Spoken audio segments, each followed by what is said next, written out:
Pessoal, domingão, dia 20 de outubro, eu vou tratar aqui dos principais assuntos do dia. Eu vou falar da questão da queda do Lula no banheiro, bateu a cabeça, teve ali um sangramento no cérebro. Eu vou comentar isso aqui mais detalhadamente, mas eu queria abrir primeiro com o que foi notícia nos jornais hoje, ainda de manhã. Porque teve uma matéria no Globo, tá? Importantíssima para o futuro do Brasil.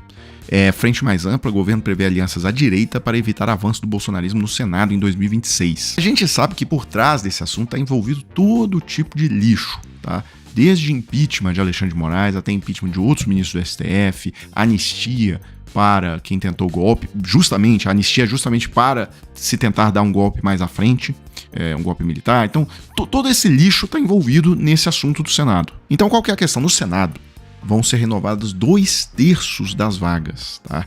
Em 2026. Então, em 2022 renovaram 1/3, em 2026 renovam 2/3 do Senado, ou seja, vai ser uma eleição absolutamente decisiva. E olha só, aí se você pega, por exemplo, uma unidade da federação igual ao Distrito Federal, elege 3 senadores, já está com a vaga garantida, que foi vencida agora em 2022, que é a Damares, mas é uma unidade assim, que o Bolsonaro tem muito poder, ele mostrou isso inclusive com a eleição da Damares.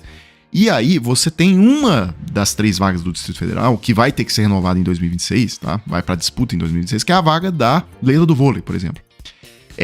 Por exemplo, há um risco muito grande dessa vaga ser ocupada por um bolsonarista, ou seja, uma pessoa que é da base do governo Lula hoje, mas é uma possibilidade real que essa vaga, por exemplo, caia nas mãos do bolsonarismo em 2026 e aí passe a ser um senador aí que vote a favor de impeachment de Alexandre de Moraes, para até interditar um segundo mandato do Lula e na aprovação de leis, etc. E isso acontece numa série de estados, por exemplo, eleição para Senado em Minas Gerais já é vencida pela direita há muito tempo, tá? Desde a eleição ali de 2018, por exemplo, que os 2 senadores escolhidos eram senadores da direita, tá? O Rodrigo Pacheco e o Carlos Viana. E em 2022 se repetiu de novo com a vitória do Cleitinho. Então, tudo indica que Minas Gerais vai eleger de novo senadores ligados ao bolsonarismo. E aí, uma das vagas que está em disputa é a vaga do Rodrigo Pacheco, que hoje é uma pessoa que trabalha junto com o governo Lula. Ou seja, seria mais uma vaga virada pelo bolsonarismo. E isso tem se repetido pelo país todo, tá, pessoal? Por exemplo, São Paulo. É um estado que o Bolsonaro indica a pessoa e há uma chance grande da pessoa vencer. Ele fez assim com o Tarcísio, pegou um sujeito absolutamente desconhecido, foi lá, apontou o dedo e o sujeito virou governador de São Paulo, sem nem ser paulista. E também com o Senado aconteceu a mesma coisa. Ele indicou aquele astronauta, o astronauta venceu. Bem, quando a gente olha as 2 vagas de São Paulo que vão estar em disputa em 2026, Mara Gabrilli, que ela é independente, ela não é governista, mas é uma pessoa que é uma pessoa racional, etc., com quem é possível trabalhar, e também o suplente lá, o Giordano, suplente do Major Olímpio, que morreu durante o mandato.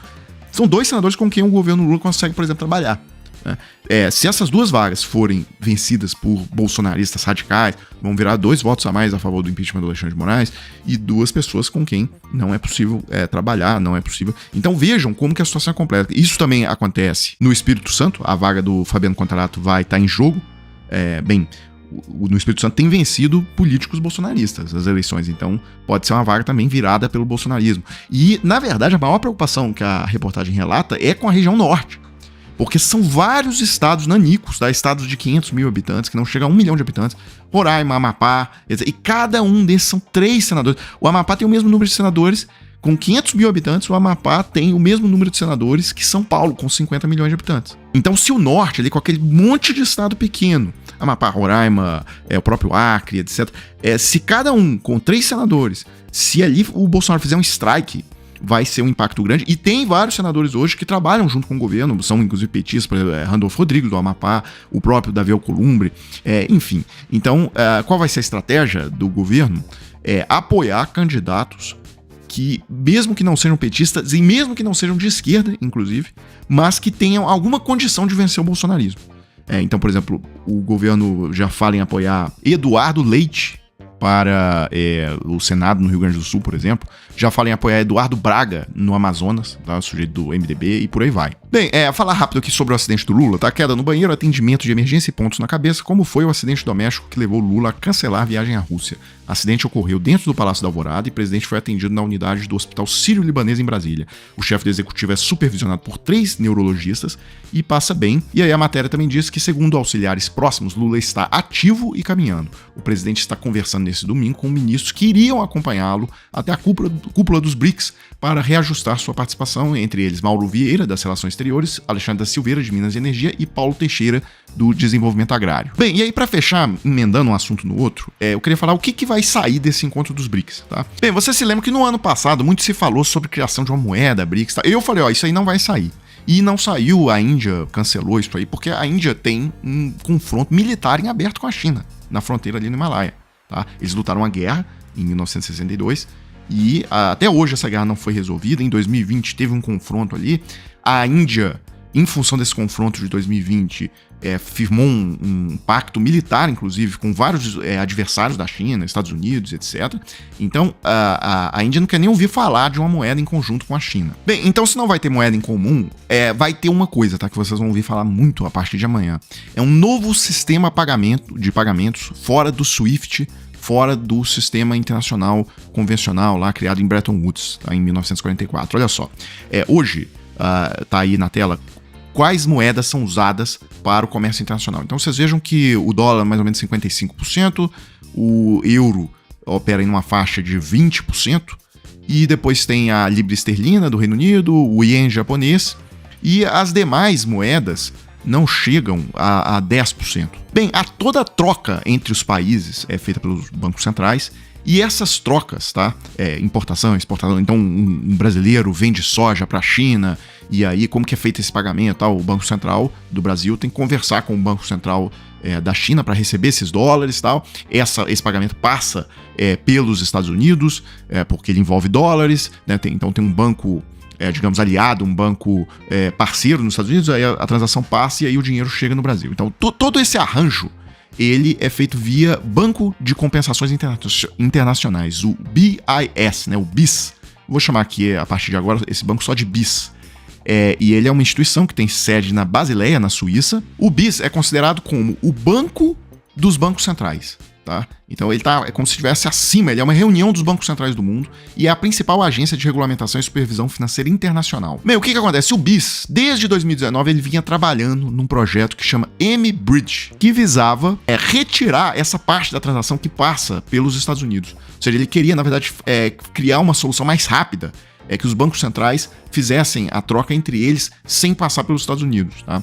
E esse projeto M-Bridge, ele chegou a um bom resultado do ponto de vista técnico, agora no dia 5 de junho de 2024. Bem, há 3 países no mundo, especialmente, muito interessados em tirar os Estados Unidos desse sistema de compensações internacionais.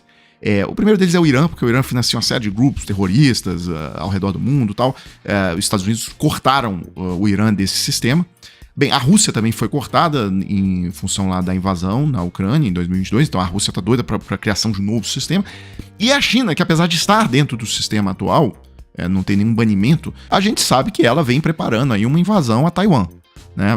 Uma invasão militar, tal. Então ela já se antecipa a um cenário de que ela também seria excluída do sistema financeiro atual. E aí ela já quer montar um negócio novo. Bem, então o que vai acontecer agora no encontro dos BRICS, tá? Bem, a China participou desse experimento lá do Banco Suíço, né, do Banco Central dos Bancos Centrais, né, o BIS, o BIS, e desde 2019. Então a China conhece o M-Bridge, esse sistema que estava sendo criado. O que eles fizeram? Eles copiaram, de certa forma, o algoritmo, etc., e vão lançar agora na cúpula o BRICS Bridge, que muitos estão dizendo que, na verdade, é a cópia exata do projeto M-Bridge do BIS. Bem, isso que vai ser anunciado lá, esse sistema novo, né, o BRICS Bridge, que vai ser anunciado lá em Kazan, lá na Rússia, a partir de amanhã, ele não será uma bala de prata no dólar, tá? Porque continua o problema, o que você faz com o saldo da transação comercial. Então, o Brasil vende carne para a Rússia, o Brasil vai agora acumular rublos, né? A Rússia vai pagar em rublos para o Brasil e o Banco Central do Brasil agora vai reter rublos. Complicado, né? A mesma coisa também, o Banco Central da Rússia reter reais. O que o Banco Central da Rússia vai fazer com esses reais, né? Ele só consegue comprar uma moeda não conversível. Então, assim, não há ainda uma saída de moeda de reserva global alternativa ao dólar. A China não quer que o yuan seja essa moeda por motivo de política industrial. Mas esse sistema do BRICS Bridge, que vai ser anunciado, ele já abre portas para um uso menor do dólar como moeda de transação internacional. Porque o Brasil, por exemplo, nas transações com a Rússia, poderia o Banco Central brasileiro, junto com o Banco Central da Rússia, fazer um acerto de que até o limite em que fique no 0 a 0, ou seja, a quantidade que o Brasil exporta para a Rússia e a quantidade que a Rússia exporta para o Brasil fique equivalente, que aí essas transações poderiam ser feitas e liquidadas imediatamente em moedas locais. E aí só o que virasse saldo, o que ultrapassasse, né, o 0 a 0, é que aí a transação seria feita em dólar. Isso reduziria já bastante o uso do dólar, né? Ajudaria até a preservar um pouco as reservas internacionais do Brasil em dólar. Então, isso vai ser possível, sim, de ser feito com esse sistema de pagamentos do BRICS. Vamos ver o que vai acontecer. Pessoal, então é isso para a gente encerrar. Se você tiver interesse de trabalhar a partir da sua casa, tá? Pelo celular ou computador. Pois é, você sabia que pela internet tem várias formas de você trabalhar e ganhar seu dinheiro de forma honesta, tá? Então, se você tiver interesse de conseguir uma renda extra trabalhando de casa, eu vou deixar o link aqui na descrição do vídeo. Se você clicar, vai entrar em contato com o Thiago e lá ele vai te mostrar o passo a passo. Pessoal, então é isso, né? Eu fecho o vídeo agora e volto em uma próxima oportunidade.